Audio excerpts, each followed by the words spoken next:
Hello and welcome to the Bed Stories channel. Tonight we step into the harsh and disciplined world of ancient Sparta to explore 10 brutal rules that shaped the lives of its warriors, its citizens, and even its children. This is the story of the rules every Spartan was expected to live by, and what those rules reveal about the most feared society in ancient Greece. In the ancient Greek imagination, Sparta stood apart.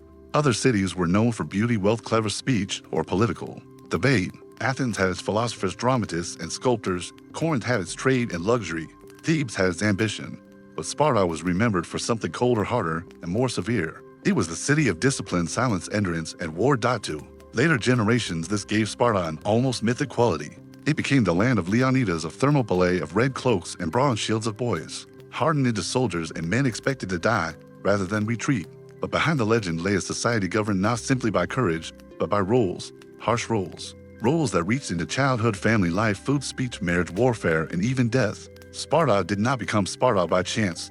It became Sparta because it imposed upon itself a way of life so strict that many other Greeks found it shocking. To the Spartans, these rules were not burdens in the ordinary sense. They were the foundation of order. They were the mechanism by which a small ruling population tried to remain dominant in a dangerous world. That danger was real. Sparta controlled Laconia and Messenia in the southern Peloponnese, a fertile and valuable region of Greece, but much of the agricultural labor that was performed by helots, an unfree population bound to the land and forced to serve Spartan masters. These helots vastly outnumbered the Spartan citizens. The imbalance haunted the city. Sparta was never merely a warrior society because it admired battle for its own sake. It was a warrior society because it believed it lived under permanent threat. If its citizens became weak, distracted, indulgent, or divided, the entire system might collapse. So the Spartans built a culture around control of the body, control of appetite, control of fear, control of speech, control of private life in the name of public duty. To modern eyes, some of these rules seem almost unbearable. Yet to the Spartans, they were the price of survival. Tonight we move through 10 of the most brutal rules that every Spartan was expected to obey. Some were enforced by law, others by custom, others by shame so powerful that law was hardly necessary. Together they formed a way of life unlike anything else in the Greek world. And the first of these rules began at the very beginning of life itself. A Spartan, an idealized image preserved by later ancient writers, did not fully belong to his parents. He belonged to the state. From infancy, the individual was judged according to what use he might one day serve for the city. Ancient tradition tells us that newborn children were examined by elders. If the infant appeared strong and healthy, it was accepted and raised. If weak or unlikely to grow into a useful citizen, it might be rejected and abandoned. Historians debate how literally such stories should be understood. Ancient writers often amplified Spartan severity for dramatic effect, yet whether every detail was accurate or not, the principle behind the story mattered deeply. Sparta valued future strength over parental sentiment. The needs of the state came first. This reveals the first brutal rule of Spartan life. You existed for Sparta, not for yourself. That idea shaped everything that followed. A Spartan child was not raised to explore his personal identity, pursue individual happiness, or discover his unique talents in the modern sense. He was raised to become what the city required. If he was male, he would be formed into a soldier and citizen. If female, she would be expected to become the mother of strong citizens and to uphold the same civic values in the household. This was not simply harsh discipline. It was a complete inversion of ordinary human priorities. In most societies, the family protects the child from the state. In Sparta, the family was expected to prepare the child for surrender to the state. That surrender became literal at around the age of 7. A Spartan boy left the relative shelter of home and entered the agoge, the spartan system of education and discipline that would shape the rest of his youth. This marks the second brutal rule. Childhood was not yours to enjoy. It was something Sparta cut short on purpose. At 7, a boy was removed from the intimate world of household life and placed into communal training with other boys. From this point onward, he lived under supervision, competition, and constant judgment. He slept with others, trained with others, ate with others, and learned quickly that comfort was a weakness Sparta could not afford. The purpose was not simply military training in the narrow sense. It was deeper than that. The agoge was designed to break softness before softness could become character. Boys were taught endurance, obedience, self-control, and silence. They were exposed to hunger, cold, pain, and humiliation, so that none of these would later surprise them in war. This was not a childhood of nurturing. It was a childhood of hardening. One cloak for the year, bare feet over rough ground, sleeping on reeds cut by hand from the river banks, minimal food, constant drills, frequent punishments, older youths and officials observing every failure, boys fighting among themselves, competing for status, and learning that weakness invited not sympathy, but shame. That shame mattered enormously. It brings us to the third brutal rule. Pain must be endured without complaint. In many cultures, bravery is admired in exceptional moments. In Sparta, it was expected in ordinary life. A Spartan boy learned very early that to cry too much, to complain, to beg for relief, or to show visible weakness was disgraceful.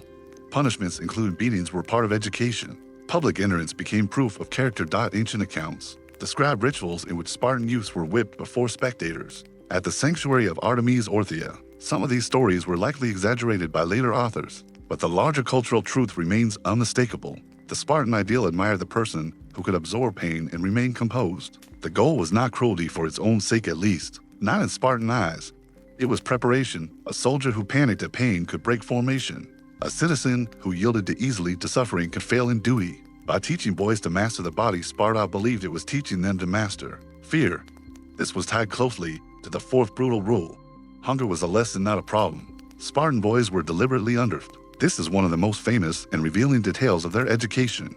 They were given enough to survive, but not enough to feel secure. Why? Because hunger sharpened them. It forced them to become resourceful. It taught stealth and cunning. Boys were encouraged to steal food if they could do so without being caught. And here lies the true harshness of the rule. If they succeeded, their cleverness was almost admired. If they failed, they were punished, not for stealing, for being incompetent at it. This is a deeply Spartan way of thinking. The act itself mattered less than the quality with which it was carried out. Survival demanded skill. Excuses were worthless. Results mattered. Such lessons hardened boys, but they also revealed the moral atmosphere of Sparta. The city did not seek innocence. It sought effectiveness. That same logic shaped the fifth brutal rule. Speak little, obey quickly. Sparta became famous throughout Greece for laconic speech, the brief, sharp, economical style that later generations admired. But this was not merely a matter of wit. It was discipline in language. Boys were taught not to chatter, not to ramble, not to indulge in excessive explanation. A Spartan answer should be concise and controlled. This reflected a larger ideal. Words were to serve action, not replace it. Too much speech suggested lack of control. Too much argument could threaten hierarchy. A Spartan was expected to listen, understand, and comply.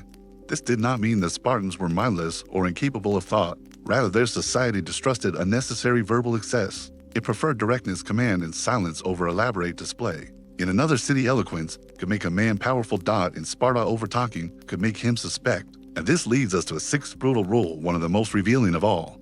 The group mattered more than the individual.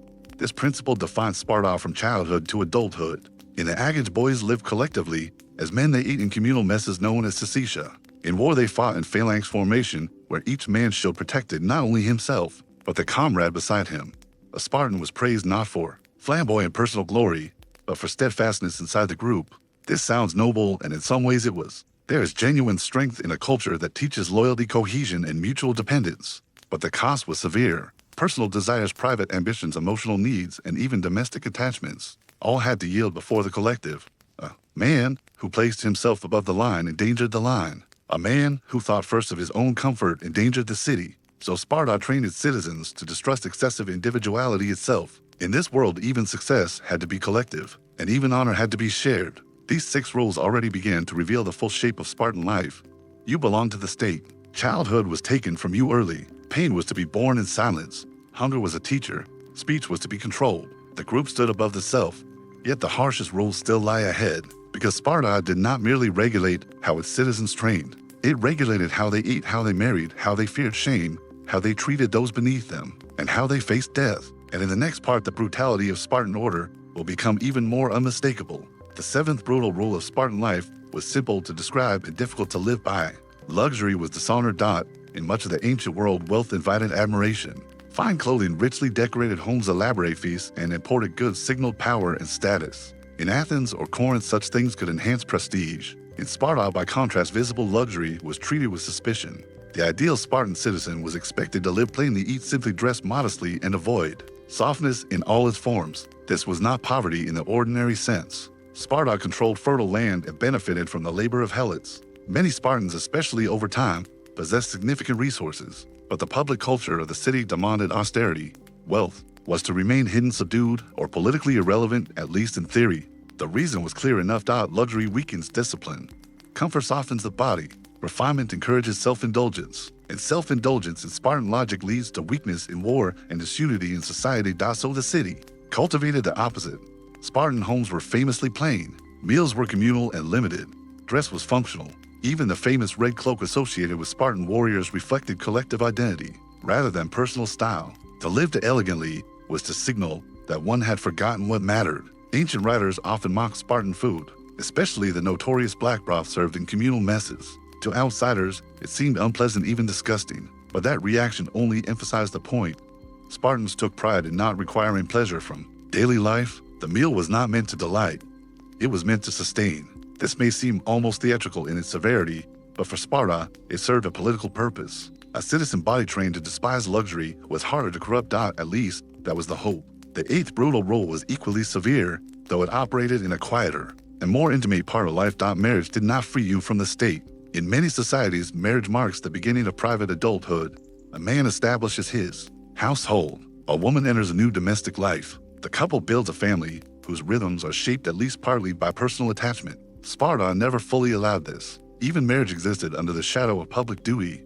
Spartan men often married later than women, and even after marriage, a young husband might continue to live primarily within the male communal structure of the city, rather than fully transferring his loyalty to the household. Ancient writers describe husbands visiting wives discreetly, sometimes only at limited times, especially in the early years. Some of these accounts may be stylized or exaggerated, but they reflect a real principle. Sparta did not want domestic life to compete with civic obligation. Marriage existed to serve Sparta.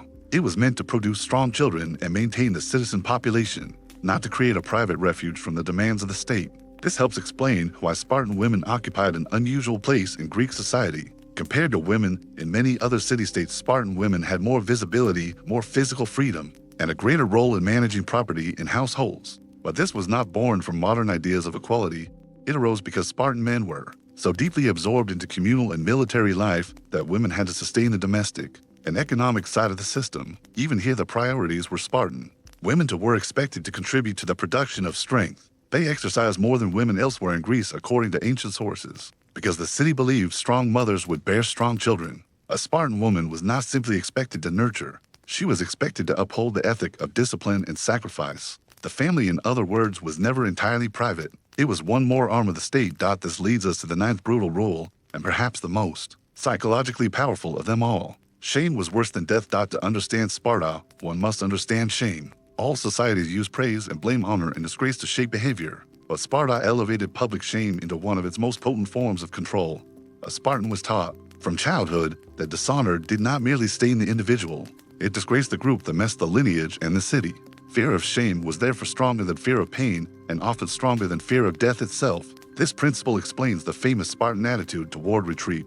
A warrior was expected to hold his position in the phalanx and not abandon his comrades. To flee could bring not only military defeat, but lifelong disgrace. Ancient tradition preserves the severe saying attributed to Spartan mothers, "Return with your shield," or on it.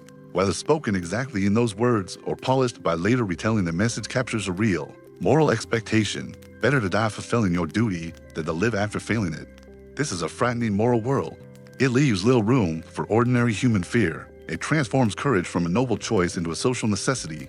Men who were branded as cowards in Sparta could face extraordinary humiliation. Ancient sources suggest that those who failed in battle might be shunned, denied normal social respect, and marked by visible dishonor. Even if some details were intensified by later writers, the underlying reality is credible enough.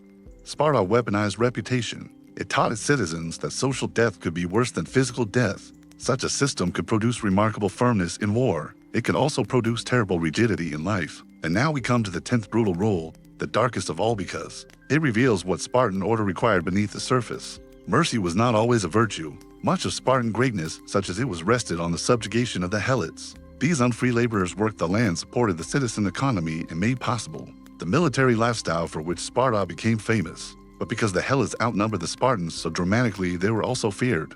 That fear shaped Spartan culture at every level. The city maintained control, not only through military readiness, but through systematic intimidation. Ancient sources describe humiliations imposed on Helots, including forced drunkenness in public, as a warning to Spartan youth against success. Even more disturbing are the accounts of the cryptia, in which selected young Spartans may have been sent into the countryside to survive by stealth and kill Helots deemed threatening or troublesome.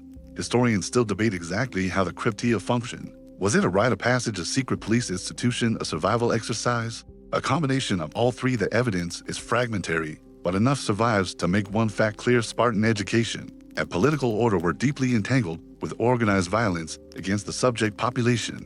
This means that the famed discipline of Sparta cannot be separated from domination. The city taught courage, but also fearlessness in oppressing others. It taught obedience, but also participation in a structure that depended on terror. It taught self-control, but in service of a profoundly unequal society. That is the darkest truth beneath the Spartan myth. The warrior culture that later generations admired was sustained by people who had no share in its honor and bore much of its cost. By now, all 10 brutal rules stand before us in full. You existed for Sparta, not for yourself. Childhood ended early. Pain was to be endured without complaint. Hunger was a lesson. Speech was to be controlled. The group mattered more than the individual. Luxury was dishonor. Marriage did not free you from the state. Shame was worse than death, and mercy was often subordinated to control. Taken together, these rules created one of the most disciplined societies in the ancient world. They also created one of the harshest. To later admirers, Sparta became a symbol of incorruptible strength. To critics, it became a warning about what happens when the state claims too much authority over human life. Both views have merit, because both are rooted in truth. It is not hard to see why the Spartan model has fascinated people for centuries. There is something undeniably compelling about a society that seems to conquer fierce softness and disorder through iron discipline. Yet the closer we look, the clearer it becomes that Sparta paid for this order by narrowing the human experience to what served the state. A Spartan could be brave, loyal, and disciplined beyond ordinary measure. He might also be emotionally constrained, politically rigid, and shaped by a system that treated compassion as secondary to utility. In the next part, we will move from the rules themselves to the bodies, habits, and daily routines they created what Spartans wore. How they ate, how they fought, how they were expected to move, speak, and carry themselves under these relentless demands. Only then could we fully see what it meant not merely to obey Spartan rules, but to become visibly, unmistakably Spartan. If the 10 brutal rules of Spartan life formed the skeleton of the society, then daily habit was the flesh around that skeleton. A rule is one thing when spoken aloud. It is something else when it becomes posture, clothing, appetite, movement, and instinct. Sparta's severity was powerful not simply because its laws were harsh, but because they were repeated in the smallest details of life until discipline no longer felt like an effort. It became appearance, it became rhythm, it became identity. A Spartan citizen was meant to look different, even before he spoke, before he fought, before he proved himself in battle. His body and bearing were expected to reveal what kind of man he was. The ideal was not ornamental beauty in the luxurious sense, but controlled strength. A Spartan male was lean, hardened, and accustomed to exertion. His body was not meant to display ease. It was meant to suggest endurance. This begins with clothing. The famous red cloak, often associated with Spartan warriors, has become almost inseparable from their image in popular imagination. Ancient sources do connect Spartans with ready garments. In military settings, though the modern visual obsession with this detail sometimes exaggerates its sentimentality, still the symbolism fits well enough. Red is bold, martial, and practical in the psychology of war. Some later traditions claimed it concealed bloodstains, though whether that was truly the reason matters less than the effect. The Spartan warrior wrapped in red presented himself as a man already prepared for violence. But in ordinary life, Spartan dress was not lavish. Simplicity was the rule. Clothes were expected to be functional, plain, and subordinated to discipline, rather than personal display. Boys in the agoge, as we have seen, often had almost nothing in the way of comfort. One cloak for the year, bare feet, rough bedding, exposure to cold and heat alike. Adult life did not entirely abandon that ethos. Even if some Spartans possessed wealth and practiced public culture, still idealized plainness. The same spirit governed grooming. Spartans are often remembered for wearing their hair long as adults, especially in the classical period, and ancient writers noted this with interest. Long hair among the Spartans was not a sign of softness, but of dignity and status. Herodotus famously preserved the Persian astonishment at seeing Spartans combing their hair before battle at Thermopylae. To outsiders, it looked absurdly calm. To Spartans, it was ritual composure. The gesture suggested order in the face of death. That small image captures something essential. A Spartan was expected to remain master of himself even when death approached. The body and other words was not merely trained for function, it was disciplined for meaning. Even gestures could communicate defiance, calm, or readiness. Nowhere was this more important than in war. The Spartan hoplite was equipped in the broad style common to Greek heavy infantry, but his effectiveness lay not in exotic weaponry, but in discipline and consistency. He fought in the phalanx, a dense formation of armored men with overlapping shields and forward-thrusting spears. Each man's shield protected not only himself, but the comrade to his left. This made cohesion everything. The phalanx was not a place for selfish heroics. It was a machine of mutual dependence, and that was exactly the kind of warfare for which Spartan culture had prepared him. The hoplite shield, large and round, was more than a tool of protection. In Spartan moral language, it became a test of loyalty. A sword could be lost in battle. A spear could break, but the shield mattered differently because abandoning it endangered the formation. To lose it by cowardice was therefore not merely a private failure.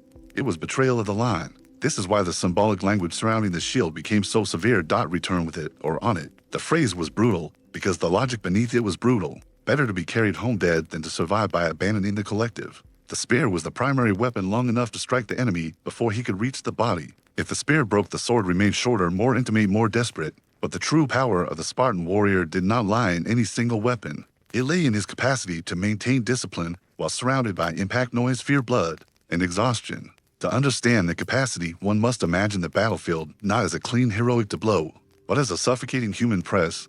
Bronze scraped against bronze, splintered with snapped under strain. Men stumbled on bodies. Dust rose into the mouth and eyes.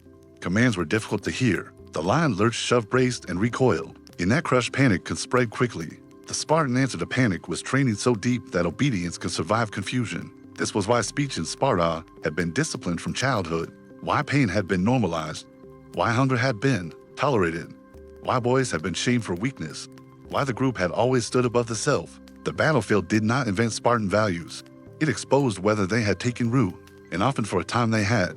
Yet Spartan identity was not made only in battle. It also appeared in the ordinary patterns of adult life, especially in the communal messes. The syssitia, these dining groups were central to the social and political world of a Spartan male. Men did not simply eat at home in private comfort. They dined with peers in a structured communal setting. This daily habit reinforced equality among citizens. Constant observation and the subordination of private desire to shared ritual. The meal itself was part of the lesson.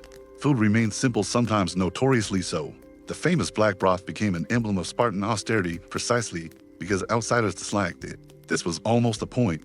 Spartan life was not to be evaluated by pleasure. Pleasure was morally suspect because it could loosen discipline. A citizen should learn to accept what was sufficient, reject the temptation of excess. And the communal meal did more than shape appetite. It shaped accountability. To sit among one's equals every day was to live beneath their gaze. A man's conduct, speech, and discipline remained visible. He was never entirely alone with himself. In another society, adulthood might mean growing private autonomy. In Sparta, adulthood often meant deeper absorption into collective scrutiny.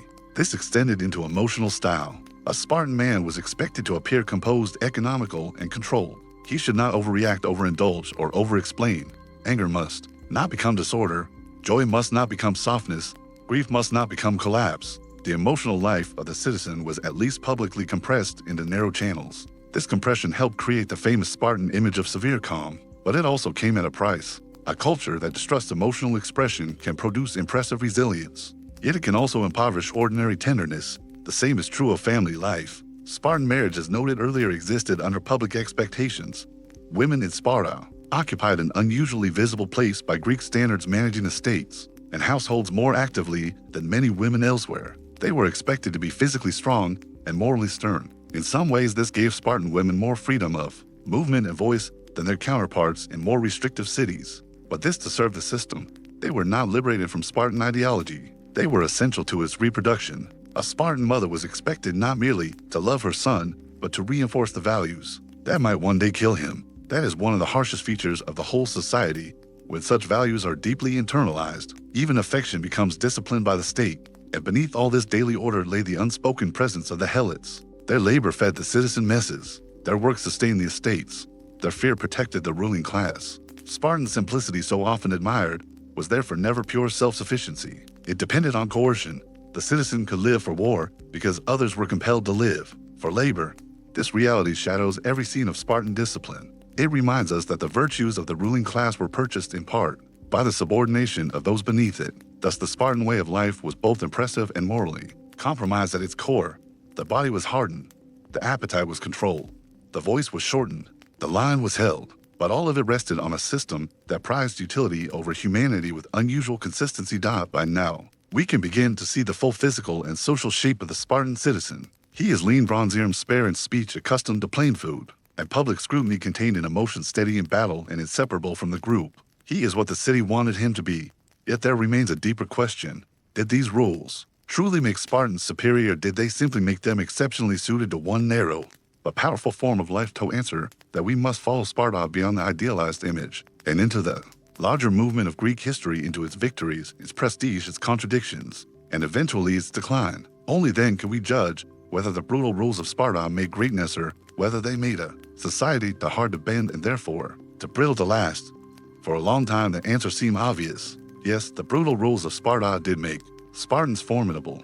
They created a citizen body capable of extraordinary discipline, unusual cohesion, and a level of martial seriousness that few other Greek states could match consistently on land. When other cities relied on farmers who became soldiers when necessary, Sparta tried to make soldiering the moral center of citizenship itself. That difference gave it a reputation unlike any other polis in Greece. Reputation in the ancient world was not merely decoration, it was a weapon.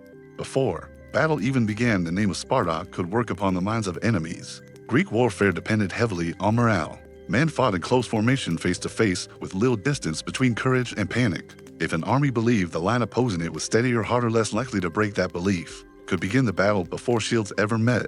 The Spartans benefited from this psychological advantage again and again. They were feared because they had earned fear, and nowhere did that fear become legend more completely than the Thermopylae. There, the image of Spartan discipline entered history in a form so powerful that it would outlive the political reality of Sparta itself. Leonidas and the small Greek force that held the pass against Xerxes' invasion became the ultimate symbol of steadfastness. Against overwhelming odds, the Spartans at Thermopylae did not invent their reputation there. They confirmed it. The world saw in them the distilled result of the rules, by which they had lived obedience unto death, composure in the face of annihilation, and total subordination of self to collective duty. Yet Thermopylae, for all its glory, also reveals the tension. At the heart of the Spartan ideal, it was a magnificent act of resistance. It was also an act born from a system that had taught men from childhood that death with honor was preferable to life with shame. This is why Spartan courage is so difficult to judge simply. It was real, but it was not spontaneous. It was cultivated, institutionalized, and socially enforced. A Spartan at war was brave partly because he had internalized the values of his city, and partly because every layer of his upbringing had made retreat morally intolerable. In that sense, Sparta's battlefield excellence was not merely physical, it was ideological. The city had built men whose inner world had been trained to align with the demands of the phalanx, and for a time this gave Sparta dominance. Throughout much of the archaic and classical period, Spartan infantry set a standard others respected. The city played a leading role in Greek resistance to Persia. It became the acknowledged hegemon of the Peloponnesian League. Its military authority gave weight to its political influence, and its austere customs made it seem to admirers uniquely incorruptible. Some Greeks looked at Sparta and saw a solution to the chaos of ordinary politics. Athens debated endlessly. Other cities shifted alliances, indulged luxury, produced brilliant thinkers, but also instability. Sparta seemed different, stable, controlled, unmoving. To some philosophers and moralists, that steadiness appeared admirable. It suggested that law and custom rigorously enforced could master the weaknesses of human nature. But history is rarely kind to societies built on inflexibility. The very rules that made Sparta powerful also narrowed its ability to adapt. Its citizen body remained small and gradually shrank further. Full Spartan status was difficult to preserve, and over time fewer men met the qualifications required to participate fully in the civic and military elite. Economic inequality also began to erode the old ideal of citizen sameness. Wealth, though publicly distrusted, did not disappear from Sparta. Land accumulated unevenly. Some Spartans grew poorer, others retained or gained influence, and the balance that had once helped sustain the warrior class grew harder to maintain. This mattered militarily. A society that depends on a narrow elite must keep that elite numerous enough to matter. Sparta increasingly struggled to do so, and there was another problem. The Greek world changed. War was no longer always a matter of hoplite lines meeting on open ground under relatively familiar conditions. Strategy became broader, more complex, and more demanding. Naval warfare mattered enormously. Long campaigns mattered. Diplomacy, finance, and imperial logistics mattered. During the Peloponnesian War, Sparta eventually defeated Athens, but not simply because Spartan discipline overwhelmed Athenian weakness. The war was long, exhausting, and transformed by outside money-shifting alliances, and a level of strategic complexity that pure hoplite virtue could not solve alone. Sparta won, yes, but the victory exposed the truth: the city could never fully escape martial excellence in one domain is not the same as universal superiority. Athens had maritime strength, financial flexibility, and cultural energy that Sparta lacked. Sparta had land power and discipline, but its system was not equally effective in every kind of contest. Even as it triumphed, it revealed its limits. Then those limits became impossible to ignore. In the 4th century BC at the Battle of Leuctra, the Thebans under Epaminondas shattered the aura of Spartan invincibility. This was not merely another defeat.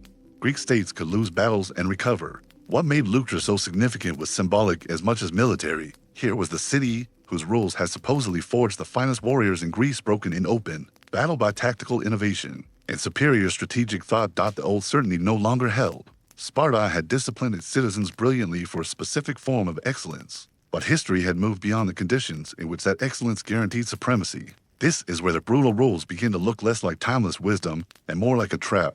A society that teaches children to obey, endure, and conform with unmatched intensity may produce stability and military confidence, but it may also suppress flexibility, experimentation, and broader forms of human capacity. Sparta produced exceptional hoplites. It did not produce many great architects, dramatists, philosophers, or adaptive imperial administrators. That was not an accident. It was the direct consequence of what the city chose to value. The rules worked exactly as intended. That was the problem. They worked so well in shaping one kind of citizen that they left a little room for other kinds of strength. And beneath all of this, the helot problem never disappeared. The fear that had helped justify Spartan severity remained permanent. Spartans could never entirely relax because their whole order rested on coercion. A city structured around domination must always spend energy preserving that domination. The discipline of Sparta was therefore both a source of power and a symptom of insecurity. It was the armor of a ruling class that could never afford to forget how outnumbered it was. This deepens the tragedy. Sparta is often remembered as the city that conquered weakness. In reality, it may be better understood as the city that feared weakness so intensely that it reorganized human life around resisting it. That resistance produced greatness of a certain kind. It also produced tension, rigidity, and long-term fragility, and still the image endured. Even after Sparta declined politically, later Greeks and Romans continued to speak of it with fascination. Roman writers admired its severity, moralists invoked its self-control, military thinkers respected its discipline, philosophers debated whether its laws made citizens better or merely narrower. In later centuries, long after the ancient world ended, Sparta survived in imagination. As an ideal, a warning, or both, that afterlife tells us something important. The Spartan rules were so brutal, so clear, and so dramatically tied to visible results that they became unforgettable. People may reject such a system, but they rarely ignore it. There is something haunting in a civilization that tries to conquer disorder by conquering the child. The appetite that tongue the body and the fear of death itself. That is why Sparta still holds such power over the historical imagination. It offers a radical answer to a timeless question: what happens when a society decides that strength matters more than comfort, more than freedom, and perhaps even more than mercy? In the final part, we come to the deepest answer history gives. Not what Sparta believed about itself, but what its legacy truly was. What these brutal rules achieved, what they destroyed, and why the world still cannot stop looking back at them. In the end, the brutal rules of Sparta did exactly what they were designed to do. They forged a society of unusual discipline, remarkable military steadiness, and extraordinary resistance to fear, pain, and disorder. They produced citizens who could stand in battle with a composure that astonished enemies and inspired later generations. They gave Sparta a reputation greater in some ways than its actual size or population ever should have allowed. The city became a symbol. Its name came to mean hardness, austerity, and unyielding resolve.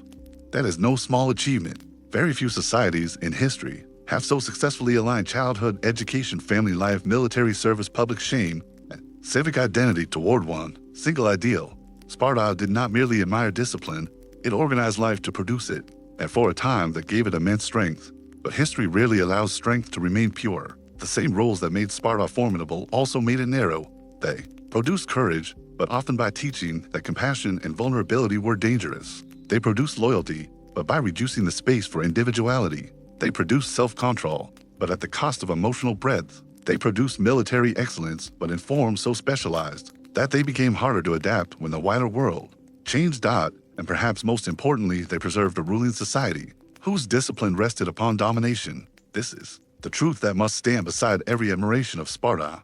Its famous order was built on fear. Fear of helot revolt, fear of softness, fear of internal decline, fear of dishonor, fear of becoming ordinary in a world where its power depended on being exceptional.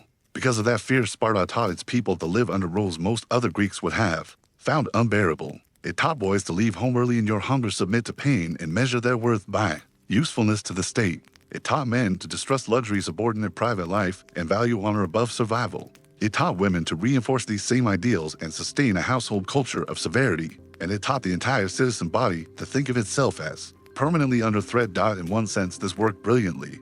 In another, it trapped Sparta inside the very system that made it strong. A culture built around rigid military discipline can dominate for a time, especially under the right conditions. But if it cannot expand its strengths into other forms of resilience, political flexibility, demographic stability, economic adaptability, and intellectual openness, then its virtues may harden into liabilities. Sparta discovered this slowly, then all at once. Its prestige endured longer than its supremacy. Its myth outlived its power. That may be the most revealing outcome of all. The world remembers Sparta more clearly than it remembers many richer, larger, or more creative ancient states. Why? Because its way of life was so absolute. Its rules were so stark. Its answer to the problem of human weakness was so radical that it became unforgettable. And yet, what exactly are we remembering? When we remember Sparta, we remembering courage, certainly, discipline without question. But we are also remembering the cost of pushing discipline to the center of civilization. We are remembering what happens when a state decides that the citizen exists primarily to serve order. We are remembering how easily admiration for strength can conceal the suffering required to produce it. That is why the Spartan story has always drawn both praise and unease. Some see in Sparta an antidote to decadence, a society that rejected excess, demanded sacrifice, and created citizens of steel. Others see a warning, a place where human life was narrowed so completely by civic purpose that much of its tenderness, spontaneity, and freedom was intentionally crushed. Both readings survive because both are true. Sparta did create something astonishing. It also diminished much that makes a society fully human. The 10 brutal rules we have explored were not isolated customs. They were parts of a coherent worldview. You existed for Sparta, not for yourself. Childhood belonged to the state. Pain and hunger were teachers. Speech was to be controlled. The group stood above the individual. Luxury was dishonor. Marriage did not release you from duty. Shame was worse than death. Mercy was secondary to control. Taken together, these rules formed one of the most severe civic experiments in ancient history. And yet even Sparta could not escape history itself. Its discipline did not save it from decline. Its severity did not solve its demographic weakness.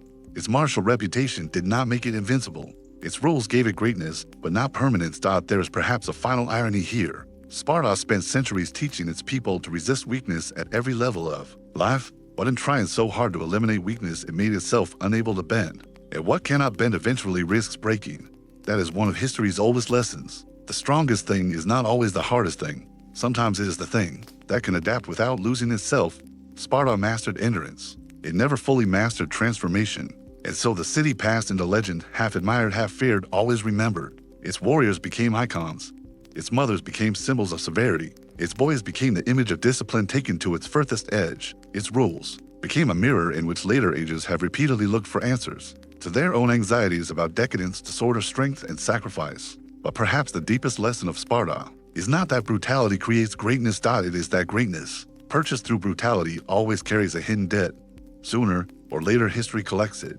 Thank you for listening tonight on the Bed Stories channel. As this story of Spartan life, discipline, and sacrifice fades into silence, one image remains: a small city in southern Greece determined to outlast fear. By turning law into habit, habit into character, and character into war. And in doing so, Sparta left behind one of the most unforgettable truths of the ancient world, that the rules which make a people feared may also become the rules that define their limits.